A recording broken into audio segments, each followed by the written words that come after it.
शहर की भागदौड़ और जिंदगी के लगातार बढ़ते तनाव से दूर सुमित को अपने दादाजी की एक पुरानी हवेली विरासत में मिली थी। यह हवेली एक घने जंगल के किनारे स्थित थी, जहां तक पहुंचने के लिए सुनसान रास्तों और ऊंचे ऊंचे पेड़ों के बीच से होकर जाना पड़ता था। गांव के लोग उस हवेली का नाम सुनते ही डर जाते थे। वे सुमित को बार बार समझाते कि वहां मत जाना, क्योंकि उस जगह के बारे में कहा जाता था कि वहां कुछ ठीक नहीं है। लेकिन सुमित ने इन बातों को अंधविश्वास मानकर नजरअंदाज कर दिया। नई नौकरी का तनाव, अकेलापन और सुकून की तलाश उसे वहां खींच ले गई। जैसे जैसे वह हवेली की ओर बढ़ा, सूरज ढलने लगा। जंगल के पेड़ों की लंबी लंबी परछाइयां सड़क पर फैल गईं और माहौल डरावना होने लगा। हवेली दूर से ही खंडहर जैसी लग रही थी। टूटे हुए दरवाजे, उखड़ी दीवारें और टूटी खिड़कियां। वहां पहुंचते ही एक अजीब सी खामोशी ने सुमित को घेर लिया। हवा में सड़न और नमी की गंध थी, जैसे बरसों से वहां कोई रहा ही न हो। हवेली के अंदर कदम रखते ही धूल और मकड़ी के जालों से भरे विशाल कमरे दिखाई दिए। हर कदम पर फर्श चरमराने लगता था। सुमित ने डर को नजरअंदाज करते हुए कुछ मोमबत्तियां जलाईं और एक पुराने कमरे में अपना सामान रख दिया। रात गहराने लगी और हवेली के अंदर अजीब आवाजें गूंजने लगीं।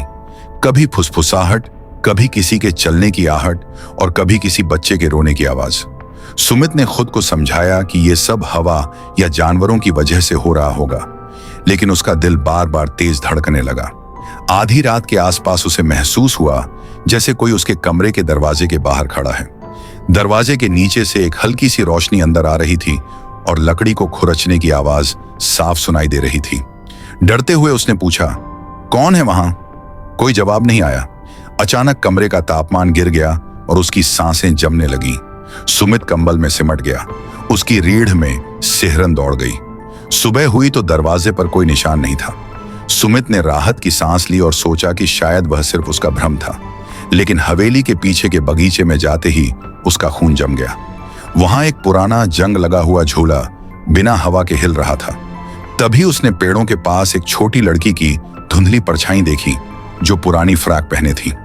वह एक पल के लिए उसकी ओर देखती रही और फिर जंगल में गायब हो गई। अब सुमित समझ चुका था कि यह हवेली किसी अनदेखी शक्ति का घर है। घबराकर उसने तुरंत सामान पैक किया। जैसे ही वह बाहर निकलने लगा, सारी मोमबत्तियां एक साथ बुझ गईं।